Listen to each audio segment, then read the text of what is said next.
The biggest key to success in life is consistency. Now, if you can unlock this whilst in the gym, you unlock it for every aspect of your life as well. A study that I saw online shows that only 8% of people actually achieve their goals, which leaves 92% of people to never actually achieve what they set out to do. And I promise you that all comes from not being consistent towards what they wanted to do and setting goals that they could not realistically do because they were too motivated when they were setting them. When I started the gym, I expected it to be like this magic pill I took and all the results would come. And I kept trying to find these quick fixes, these solutions to my problems that would just come like that. But they never did. And whenever I looked at the top athletes in the game, in the gym industry, all the top influencers, I thought they had something different to me that unlocked their physique. And yes, genetics, whatever. But after realizing now that I've been in the gym for a whole decade and never having that quick fix to come, it was always consistently doing the hard and boring work that actually led to the results that everybody asked me how I got now. So the realization I had is that you're actually already doing the right things. You just haven't done them for a long enough period of time and haven't done enough of it to get the results you are after. And once you start viewing it like that, you stop trying to find these quick fixes in your life that get you the results because you're already doing the thing that gets it. You just need to look at a long enough time horizon. So let's have an example of two people. Out of the year, person number one goes to the gym 6 months out of the year. So 1 month on, 1 month off. And during this time, he aims for 4 workouts a week. With his inconsistent habit, at the end of the year, he only goes 104 times to the gym. That's 104 sessions in the year he goes to. Person number two ends up going for the first 6 months for only 3 days a week because they don't believe they can achieve more than that without any discipline in their lives and without the motivation there to back them. So they set a realistic goal. After the 6 months is over and they consistently went 3 days a week because it was achievable, at the next 6 months of the year, they end up going and upping their goal with the momentum that they've built and say they're going to the gym 5 days a week for the next half of the year. At the end of the year, person number two has gone twice as much as person number one, as they have gone 208 times out of the year for 208 sessions. That is double person number one, just by displaying a consistent habit and building momentum behind them instead of waiting for motivation and building unrealistic goals that you will never achieve. So the picture on the screen probably displays the most accurate form of what kills people's goals, especially their goals in the gym. Most of you, and even I, have been a culprit of it, of being line number A. Setting a goal when you are comfortable and when you are highly motivated and you only rely on motivation to actually achieve the goal. And what happens is you become inconsistent with trying to hit that goal, with trying to show up to the gym, with trying to do your workouts. You set goals too high and you try to do these unrealistic things because you see someone who's been doing it for a decade and you try to copy them, but you haven't done the work that they have. You should be more like person number B, where you do an easy, boring, and consistent goal that you know is realistic and you can't actually fail at. But when your momentum builds, you actually end up raising the bar and not needing motivation to be there. So I'm gonna go over 3 mistakes that normal people make, and then we're gonna go into how you actually get to the point of being consistent in the gym. You set goals when you are comfortable, when you are in your hoodie, when you're at home, warm, comfortable. I can now say I'm gonna do a marathon because I'm comfortable. I feel like I could, I'm on top of the world. But midway through a marathon, at 22 kilometers in, do you think I'm gonna be saying, oh, I'm gonna smash this out? Unless I was training, obviously, but because I've set a goal that I don't know if I can even achieve, I then put myself in a position to do these unrealistic things. Now, for me, personally, running a marathon's probably pretty feasible. But for someone who's never run before, but when they're comfortable, they're like, yeah, I can do it. But when they start doing it, when their motivation starts to disappear and it's just them and the pain of their goal, they end up crumbling. So don't set goals when you're motivated. And if you are going to, set them with a pinch of salt and some humility to realize it's probably an unrealistic goal. So set realistic goals when you are motivated and set goals that you know you can achieve. Number 2 is the all or nothing mentality. Get that out of your head. When you are talking to people and say, oh, I'm an all or nothing person, you are literally crippling yourself. You are putting a belief onto yourself that you either do all of your effort into something or you do nothing. So at times when something gets busy, when life gets busy and you actually can't give your all to anything, everything crumbles. This is one of the worst mentalities to have and one of the worst things to say upon yourself, that a belief to reinforce into yourself. I'm an all or nothing person. That is one of the dumbest things you can say. And if you are someone who does say that, stop saying that now. It is such a useless tool to be using, and it does not sound cool as you think it does. Oh, I'm all or nothing. Who cares? Stop saying that and stop putting that belief onto yourself. There's going to be times where you're not motivated and you're going to need to half-ass your goals. It's just going to happen. It's the rule of consistency.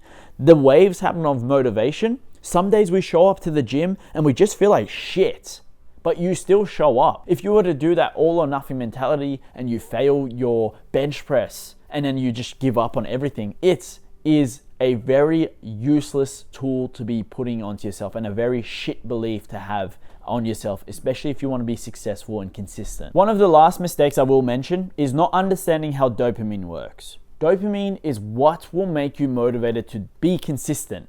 But the problem is you're doing too many high dopamine releasing things that your brain is always trying to recover and it's trying to build back dopamine, leaving the boring, consistent work to be too boring for you to do.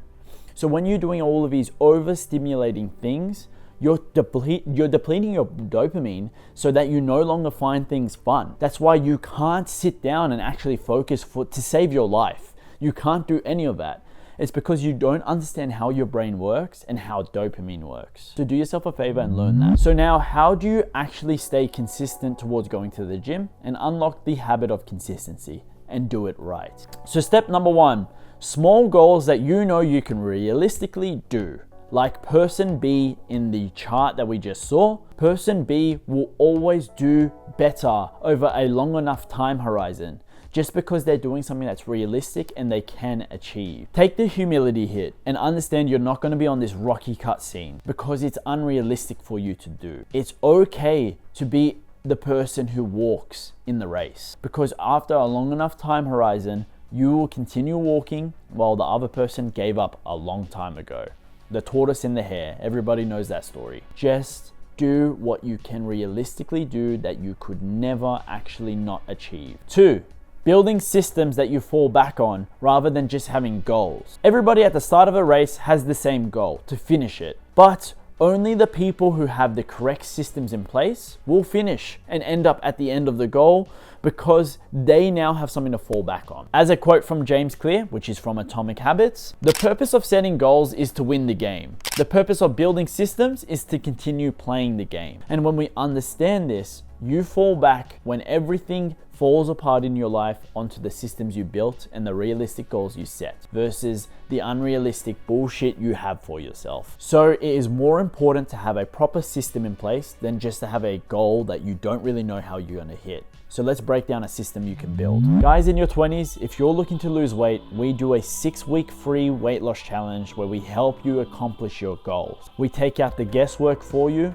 and we prioritize you getting to your goals as quickly as possible. If that's something of interest to you, press the link in the description. Number 1 is focusing on days you are going to go to the gym. You know exactly which day you are going to go, which is Monday, Wednesday, Friday, could be the days you go to the gym, the 3 days a week. And you know that those are the days you have to go to the gym. Another tip on top of this is to prepare for the excuses in advance. If you are a culprit of having an excuse at a certain point that you bring up to yourself that stops you, preparing for it in advance and being like, I'm going to tell myself, no, I'm too tired. But if you prepare for it and tell yourself, nah, I have a bigger goal in mind that I need to hit, you will inevitably fix that roadblock that's in your way in advance. And it's a very key skill and don't take it for granted. Tracking progress in the gym could be one of the most motivating things to go and make yourself want to go into the gym. And I know we said motivation is not a good thing, but if you can influence it to work in your favor, it is. So how do you do it? Track your progress in the gym. If the weights are going up, if you're getting better with your form,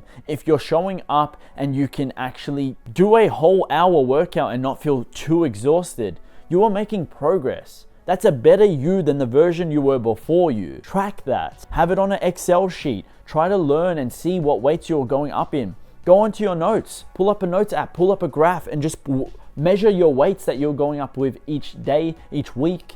And this will motivate you to go to the gym because you're making progress. You're getting better. Another one is getting a gym buddy. And I know this is hard. Find someone on your level who gets you to go to the gym, and you push each other and you compete with each other and you motivate each other. When one of you is not motivated, the other one is. It can build one of the best environments for the gym, especially if it's an intimidating place. So if I was to give you a story, the actual how I started to go to the gym was because I went with friends. I went up to two of my best mates and I was like, hey, I'm signing up to the gym right next to our house tonight, come with me. And they ended up meeting me there at a certain time with our parents, and they signed us up to a gym, and we were like 15 or 14 at the time. And you can do the same. This will build a community between you guys that makes you really want to go together. Finding something that you find enjoyable about the gym. Whether that means you do the calisthenics training, whether that means you do powerlifting, whether that means you bodybuild, whether that means you power build. Find something you identify with and you love,